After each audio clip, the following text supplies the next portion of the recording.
अरे भाई, क्या ये वही शहर है जहाँ वो लड़का रहता है जिसके जिस्म पर जितनी भी बिजली गिर जाए उसे कुछ नहीं होता? हाँ, ये वही शहर है। तुम्हारे जैसे न जाने कितने लोग उस पागल को देखने आते हैं।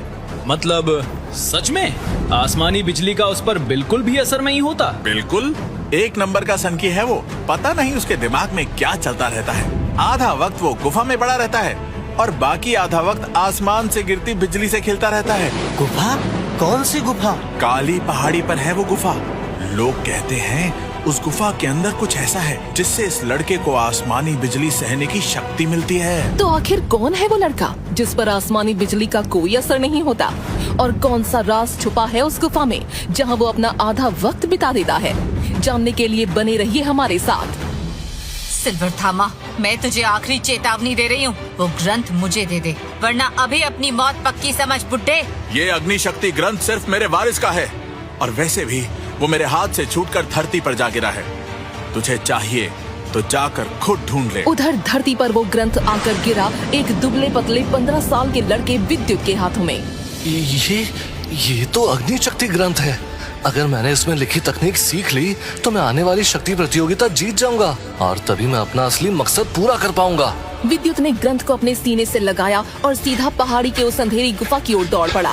विद्युत ने जैसे ही उस ग्रंथ को अपने सामने रखा, उसके गले में बंधा लॉकेट चमकने लगा। ये माँ का दिया हुआ लॉकेट क्यों चमक रहा है? और देखते ही देखते उस ग्रंथ के शब्द बिना पढ़े ही सीधा विद्युत के दिमाग में समाने लगे। ये क्या हो रहा है? ये शब्द मेरे अंदर कैसे उतर रहे हैं?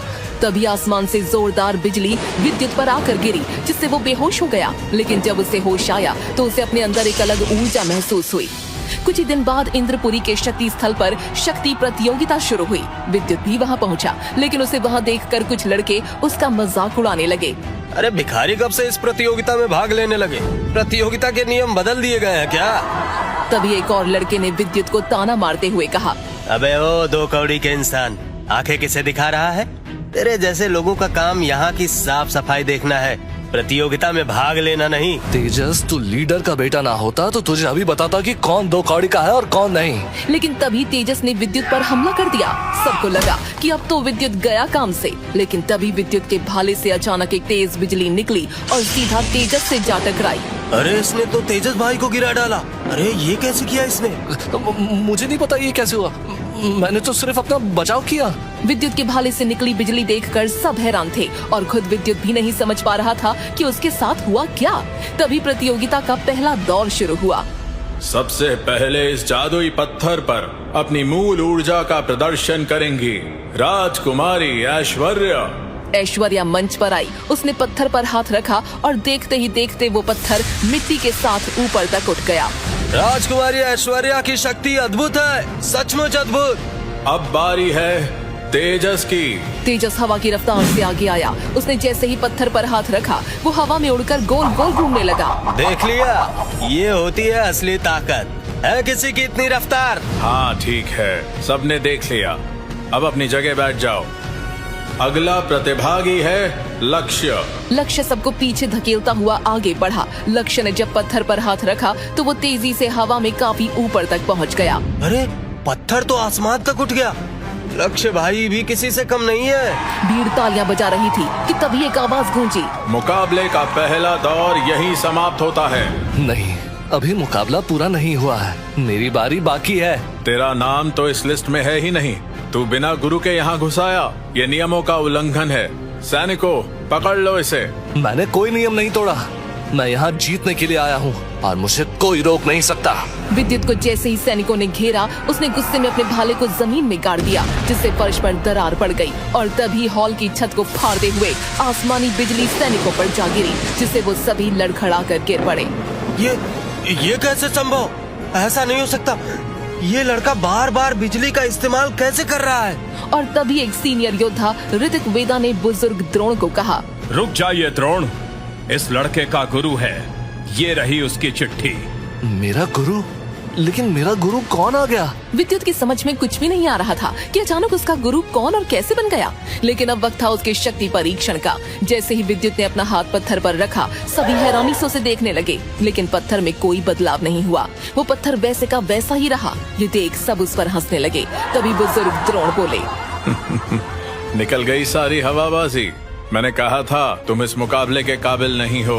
जाओ और अभ्यास करो। लेकिन तभी आसमान में फिर से गर्जना हुई और एक बिजली उस पत्थर से आ टकराई और उस पत्थर में दरार पड़ गई।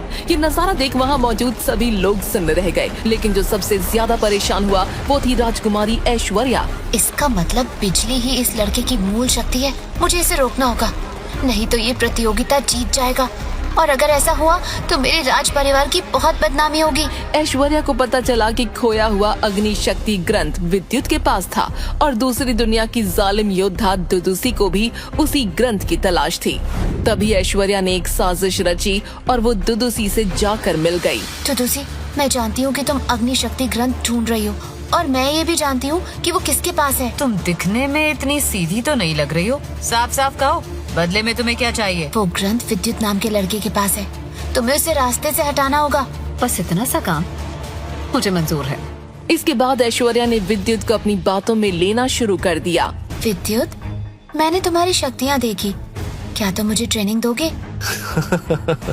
क्या राजकुमारी जी, आपको सुबह सुबह और कोई नहीं मिला क्या? मुझे तो ढंग से लड़ना भी नहीं आता, मैं क्या आपको ट्रेनिंग दूंगा? नहीं, ये कोई मजाक नहीं है, मैं सचमुच तुमसे सीखना चाहती हूँ, लेकिन यहाँ नहीं।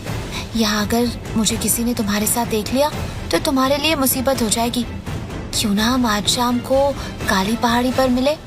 विद्युत ऐश्वर्या की बात मानकर काली पहाड़ी पर पहुंचा, लेकिन उसे ऐश्वर्या कहीं नजर नहीं आई।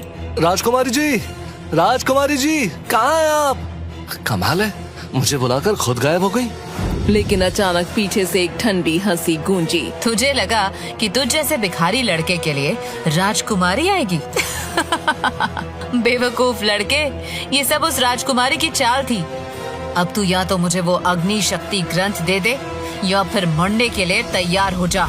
दूसरी तरफ सिल्वर थामा ऐश्वर्या के पास पहुंचा। राजकुमारी ऐश्वर्या, विद्युत कहाँ है? आखिरी बार उसे तुम्हारे साथ ही देखा गया था। आचार्य थामा, आप तो 7 वॉरियर्स में से एक हैं।